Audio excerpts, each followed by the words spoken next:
I'm Mason Miller, 21 years old, junior year computer science major at an Ivy League school everybody dreams about getting into. But for me, this place isn't a dream, it's a battlefield. I live in a basement apartment 2 blocks off campus in a crumbling old brick building. One tiny window up near the ceiling lets in a sliver of daylight if I'm lucky. At night it's nothing but damp smells and the rumble of the late bus. Rolling past. I wear the same beat-up hoodies with frayed shoulders, ripped knee jeans, and sneakers that have seen better days. Every week I pull 28 hours at the university library, shelving books, scanning barcodes, wiping down tables. Most of that paycheck goes straight back to my mom in Ohio, the woman who's been working double shifts at the factory just so I could walk through these gilded gates. I'm out, gay. Not because I want the spotlight, but because I got tired of pretending. I don't hit on anybody, I don't flaunt it, I just live it. If someone asks, I tell them straight. If someone sneers, I look them dead in the eye and say, "You got a problem with me? Spit it out. Don't dance around it." I'm not looking for approval. I'm just demanding the right to exist without bowing my head. And then there's Sam Sterling. Sam is everything I could never be. Captain of the crew team. Tall, broad-shouldered, golden hair clipped neat. That megawatt smile that could melt an entire lecture hall. Only son of Sterling Industries, the conglomerate that drops tens of millions every year into the engineering school. Sam's at every party, always with at least 2 gorgeous girls hanging off him, laughter echoing from the shiny SUVs parked outside the dorms. He's the poster boy for perfect straight jock privilege. And he hates me, not casual hate, deep personal hate. Like my very existence is a painful reminder of something he refuses to face. Every time we cross paths in the hall, the library, the shared lab, he finds a way to dig. "Hey, freak, you wearing your pajamas to class again?" Or louder, in front of his crew bros, "Watch out, guys. Don't let that one touch you. He might think you're on the menu." They all crack up. I just grip my backpack strap tighter and keep walking. I caught him looking, though. One late night in the library, I was restocking the basement shelves when Sam came down for some reference material. Nobody else around. He stood there and stared at me for a long time. No smirk, no jab, just this hollow, almost desperate look. Then he turned and bolted like he was running from something. That moment I knew, Sam Sterling is gay too. But he's locked in a gilded cage. Family legacy, reputation, expectations. He hates me because I'm free in a way he's never dared to be. I don't pity him. I just find it kind of funny. A guy who has everything. Money, looks, status. Jealous of a broke kid living in a basement. I'll never forget the day the engineering department announced the Vanguard grant. Big assembly in the main auditorium. Lights blazing on startup posters. The department chair up on stage, voice buzzing with excitement. 1 slot only. $500,000 for the best portable blood filtration device. Something that could save thousands in remote areas. I sat in the back row, hood up, scribbling notes like mad. I'd been working on this project for a year. My code could optimize filtration in seconds, drop power draw to almost nothing. This wasn't just scholarship money. It was my shot to prove a poor kid from Ohio could change the world. Then the chair called my name to the stage. And right after, Sam Sterling. My heart stopped. Sam strode up with that easy, confident grin, crisp white shirt, shaking the professor's hand like it was another cocktail party. The chair laughed. "Mason and Sam are going to be the perfect team. Mason's killer algorithms, Sam's hardware expertise and prototyping skills. You two will work together. No negotiations." I stood there frozen. Sam glanced over, eyes cold. Not the least bit surprised. Of course, he probably knew ahead of time. The Sterling family always has eyes on the board. First day in the shared lab was hell. The lab's in the engineering building basement. Always smells like solder and burnt coffee.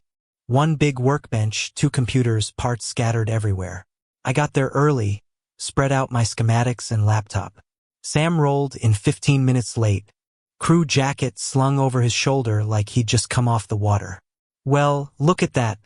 The basement dweller actually showed up early," he drawled. I didn't bite. Just slid the design across. Here's the algorithm flow. See if your hardware can integrate. He picked it up, scanned it for 3 seconds, tossed it back. Garbage. You think this'll run on real circuits? Dream on. We argued the whole session. He said my ideas were too theoretical. I told him his hardware was clunky and power-hungry as a semi-truck. Every few minutes another jab flew. Don't act smart, Miller. You're just the charity case. At least I don't have to pretend to be someone else to keep Daddy happy. That last one slipped out before I could stop it. Sam froze. Something flashed in his eyes. Rage or fear. He lunged, grabbed the front of my hoodie, slammed me against the wall. We were inches apart. I could smell his expensive cologne mixed with post-practice sweat. What do you know? His voice came out rough, almost a whisper. I met his stare. I know enough to see you're scared of yourself. He let go like I'd burned him, turned away, breathing hard. The air was thick enough to cut. He dropped into the chair across from me and didn't say another word. We worked in silence the rest of the day. The days after were the same. Fight, silence, fight again. But weirdly, the project started moving. Sam really is good with hardware. Those hands of his assemble circuits fast and clean in a way I had to respect. And I optimized the code until the prototype ran smoother than anything I'd ever built. We never praised each other, but the insults thinned out. Real questions took their place. You tried lowering latency here? What if we swapped to lithium cells?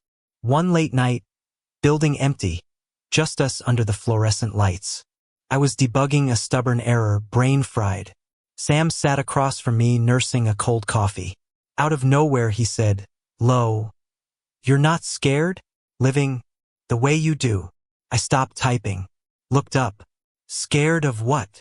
People staring. No future. Nobody accepting you. I snorted. I'm scared every day. But I'm more scared of living a lie. He didn't answer. Just stared at the table, thumb rubbing the rim of his paper cup. For the first time I saw him not as Sam Sterling the golden boy, but as a guy barely holding it together. I'll never forget that stormy night. Rain coming down in sheets, thunder cracking over Philly, wind howling through the cracked lab window until I taped cardboard over it to keep the water out. Past 1 a.m., whole building dark except our little island of light. I was alone, eyes burning from staring at code, trying to chase down an overheating flag. Then the door flew open. Sam stumbled in like something was chasing him. Drenched head to toe, blonde hair plastered to his forehead, white shirt clinging to his chest. No jacket, just soaked jeans and squelching sneakers. Face pale, eyes red, breath thick with whiskey. Sam? What the hell are you doing here this late? I stood on guard. He didn't answer right away. Slammed the door shut, leaned back against it, chest heaving. His hands were shaking, phone gripped white-knuckle tight. My dad just called. His voice was raw. He picked a wife for me, daughter of his biggest Asian partner. Wedding right after graduation. To secure the family empire. I didn't know what to say. First time he'd ever talked about his family like this. Not bragging, not defending, just broken. He slid down the door until he was sitting on the floor among cables and components, head dropping between his knees. Then his shoulders started shaking. Sam Sterling, the guy who never cried in front of anyone, was crying in front of me. I moved closer, crouched a foot away. Hey, you okay? He lifted his head. Tears streaking down his face, mixing with rain. I'm not okay, Mason. I've never been okay. His voice cracked wide open. I don't want to marry her. I don't want the script he wrote for me. I'm so fucking scared. If I tell the truth, he'll cut me off. I'll lose my family, my friends, everything. I'll be judged, looked down on. Like you are. That last part hit me like a slap. Like you are. I gave a bitter smile. Yeah, like me. But at least I get to choose how I hurt. He looked at me, eyes shattered. You're stronger than me. You live true no matter the cost. And me? I'm just a coward. Silence stretched, broken only by rain hammering the window and the hum of cooling fans. I didn't know what to do. So I just sat on the floor beside him, our shoulders almost touching. Then he spoke again, so quiet I had to lean in. I hated you because you have what I've never dared to want. Freedom. Every time I see you, I see the version of me I buried under all this perfect bullshit. I turned to really look at him. Not the campus god, not the arrogant prick. Just Sam, a scared 21-year-old kid trembling. I reached out slow, brushed a tear off his cheek. He didn't flinch. My fingers felt warm skin, slight stubble. His eyes locked on mine, no dodging this time.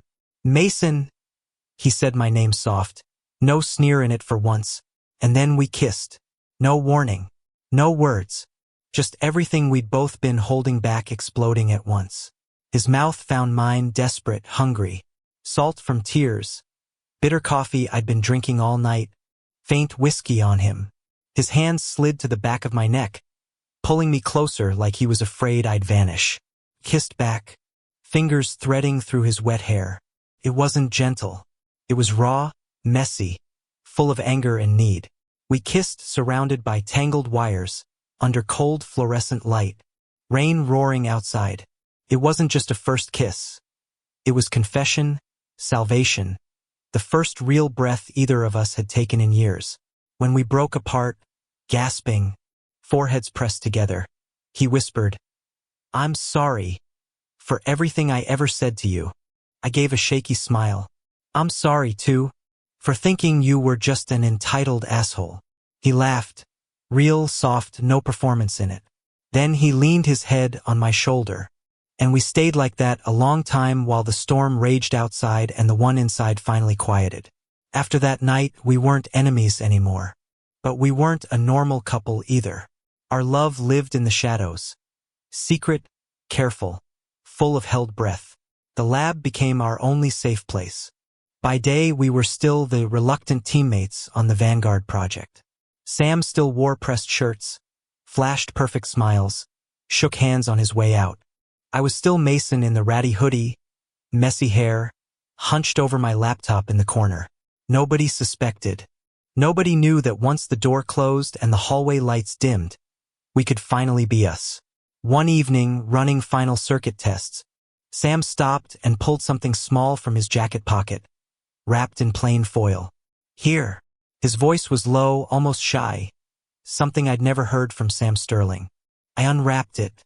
A slim black leather cord bracelet, hand-braided, tiny engraved letters on the inside, M and S. Nothing flashy, nothing expensive, but clearly made by hand. I knew he'd worked on it in the middle of the night in his dorm while everyone else slept. "Wear it under your hoodie," he said, eyes on the table. "No one'll see." I slipped it on right then. Cool leather against my wrist. A quiet promise we were real. I caught his hand, kissed the back of it gently. Just that small thing made him flush and turn away to hide his smile. After that, the little moments piled up. We didn't say "I love you" a lot. We showed it in small ways. Sam started bringing 2 coffees every morning, black, no sugar for me, sweet latte for him. I learned to make his coffee the way he liked it, even though I hate sweet. When we were wiped, he'd scoot his chair close, shoulder to shoulder, letting me lean without a word. Some nights I'd pass out at the desk and wake up with his crew jacket draped over me, him still soldering beside me. We started dreaming about after. Not fairy tale stuff. Real plans. "Why not New York?" I said 1-2 a.m. sandwich break in the lab. "Once the project's done, take the grant money, find a cheap place in Brooklyn. I'll freelance code, you can land hardware gigs at a startup. Nobody needs to know. Nobody needs explanations." He was quiet a long time, then nodded. "He won't allow it," he said softly. "But if we win the grant, I can use that to start over. Without his money." I reached under the table, laced our fingers. "Then we'll make it happen." He started learning how to live like a regular guy. First time he ate a greasy fast food burger with me on the corner, he eyed the oily wrapper like it might bite him. But after the first bite he grinned, real grin. "This is better than the Michelin star sushi my dad drags me to." I laughed my ass off. "You're learning survival skills, Sterling. And I learned how to trust." I used to think guys like Sam would use you then bail when things got hard. But he stayed. Even when he had to fake it every day. Laugh with his bros about girls at parties. Take calls from his dad about marriage plans. He still came back to the lab every night. Still found ways to touch me when no one was looking. But the dark was always there. When he had to show up at events with his girlfriend, some girl his dad picked for optics, I acted like it didn't gut me. I'd sit alone in my basement apartment, staring at the leather cord on my wrist, wondering how long he could keep this up. Wondering if I could keep waiting for him to choose the light. We knew this love was fragile. But we held it anyway, even if only in the dark. Because in that dark, at least we had each other. And we thought if the project succeeded, if we had the money and somewhere to go, everything would be okay. We were wrong. 1 week left until the final Vanguard presentation. The portable blood filter was damn near perfect. Compact, smooth, test results on the dummy models blew past expectations. We'd been grinding non-stop, some nights catching only a couple hours on the ratty lab couch. I watched Sam solder the last board and thought, maybe we're almost free. Maybe New York is actually going to happen. Then I found the bug. Late afternoon, running final sims. Tiny parameter, almost harmless. In 0.01% of cases, abnormally high potassium levels, the algorithm could miscalculate filtration dose, risk of arrhythmia. Insanely rare, but potentially fatal. I triple-checked, quadruple-checked. It was real. I called Sam. He was at crew practice but ran over in 15, still sweaty. What's wrong? Worry in his voice. I pointed at the screen. Here. We stop. Fix the code. Retest. Might add 2 weeks. But we can't ship it like this. He stared at the monitor a long time. Color drained from his face. Mason, we can't stop. What? My dad. He knew about the bug last week. Told me to ignore it. Ice in my veins. Ignore it? This is people's lives, Sam. He said the probability's negligible. Fixing it now means missing the presentation, losing the grant. His company needs this out fast for the next funding round. He called it acceptable risk in business. I shot up, chair crashing behind me. And you agreed? He looked down. I didn't agree, but I didn't fight him. If we lose the grant, he'll cut me off completely. I won't have anything left to go with you. I laughed, cold. So you choose money and reputation over people's lives. And over me. He grabbed my arm. It's not like that. I just need time. After we win, we'll have money, we can patch it later, push an update. I yanked away. You're lying to yourself, Sam. That night, I walked back to my basement alone. Sat on my bed staring at the black cord on my wrist, wanting for the first time to cut it off. 2 nights later, he texted me to come to the lab late. Eyes bloodshot, voice hoarse. My dad knows about us. My stomach dropped. Knows what? Security cameras in the hallway. Through the glass door. He's got clips, us kissing. And other times. Heart in freefall. What did he say? Sam handed me his phone. Text from his father, short. Icy. Win the presentation. You'll get engaged to Emily right after. Or the clip goes public tomorrow morning.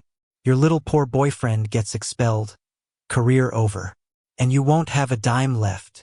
Sam looked at me, eyes wet. He told me to choose. Win and live the life he planned or lose everything, including you. Mason, please, just stay quiet until after the presentation.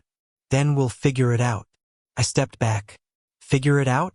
You're still choosing to bow to him. You're still choosing fear over standing up. Mason, you don't get it. If that clip drops, you'll be destroyed. I'm trying to protect you. No, I said, voice shaking with rage and hurt. You're protecting yourself. You're still the coward I thought you were. I turned and walked out. He called after me, but I didn't stop. The lab door slammed behind me, and for the first time in months I felt truly alone. The next days were torture. We still had to meet to finish the slides, but we couldn't look at each other. He tried talking, apologizing, but every word just sounded like weakness. I lay awake in my basement wondering how I'd fallen for someone who'd trade truth for safety. Presentation day came too fast. Biggest auditorium in the engineering building packed. Judges, investors, tech press, and front row. Richard Sterling in a perfect suit, smiling like he already owned the room. I wore my oldest hoodie, no tie, no pressed shirt. Sam stood beside me on stage pale as paper. Hadn't met my eyes all week. We'd rehearsed 100 times. But today everything felt different. When we got to the live demo, I picked up the remote, took a deep breath. Sam leaned in, voice trembling. "Mason, don't, please." I didn't answer, just looked down at the front row, straight into Richard Sterling's eyes. I hit the button. The device on stage started up. Beautiful pre-recorded results on the projector. Polite applause. Then I entered the override sequence I'd hidden in the code 3 nights ago. The unit vibrated. A spark flashed. Black smoke poured out. 10 seconds later, it was fully on fire right there on stage. Screams.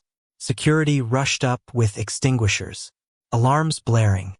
I stood calm in the middle of it, mic still in hand. When the smoke cleared enough, I spoke loud and clear. "This device has a critical flaw. A software bug that in 0.01% of cases could prove fatal, thousands of lives if released at scale. The flaw was known and deliberately concealed for profit." Dead silence. I turned to Richard Sterling. He was on his feet, face purple. "And I, Mason Miller, am publicly acknowledging that I'm in a romantic relationship with Sam Sterling. We're both gay. The clip you've been using to blackmail your son no longer has any power, because I'm putting it all out here myself." The place erupted, gasps, camera flashes. Sam stood beside me white as a ghost, but this time he didn't look away. I got expelled the following week. The scandal blew up across tech news and social media. To some I was the saboteur, to others the whistleblower hero. My mom cried over the phone but said, "You did the right thing, baby." I moved back to Ohio for a bit, then found a tiny electronics repair shop on the edge of Philly where nobody knew my name. I fixed laptops and phones, lived on ramen and minimum wage, but for the first time I slept without nightmares of judgment. 6 months went by. One autumn afternoon the shop door rolled up. I was bent over soldering a motherboard when I heard footsteps. Looked up and there he was, Sam. No more perfect hair product. No designer shirts. Just an old t-shirt, faded jeans, hands stained with grease and scratches. Hair longer, messy. And on his wrist, the same black leather cord as mine, only engraved S and M. He looked at me a long time, then smiled, quiet, real. "Hey, repair guy." I stood, wiped my hands on my jeans, tried to sound casual. "What are you doing here?" "Applying for a job," he said, handing me a folded stack of schematics. Portable blood filter, fixed version, 0 flaws. We started over, just us. No grant money, no controlling dad. I opened them, everything perfect. Clean code, optimized circuits, completely safe. "Sam, what did you do with your family?" "Came out. On TV. Online, in front of the press." He cut me off, kicked me out. Lost the money, the name, the old friends. But I found myself again. He stepped closer. "I'm sorry, Mason, for being weak, for choosing fear over you. You taught me freedom is worth more than anything else. And I don't want to live another day without it, without you." My eyes stung. I walked over and pulled him into my arms right there in the messy shop, surrounded by solder flux and old circuit boards. "We don't have the grant money. No Brooklyn apartment. No guaranteed future." But for the first time we walked out onto the street holding hands in broad daylight. Late sun glinted off 2 matching black leather cords, off grease-stained fingers laced tight together. We're broke. We've been hurt bad. But we're free. And in the wreckage of everything we used to be, we finally found each other. Whole, real. No more shadows hiding us.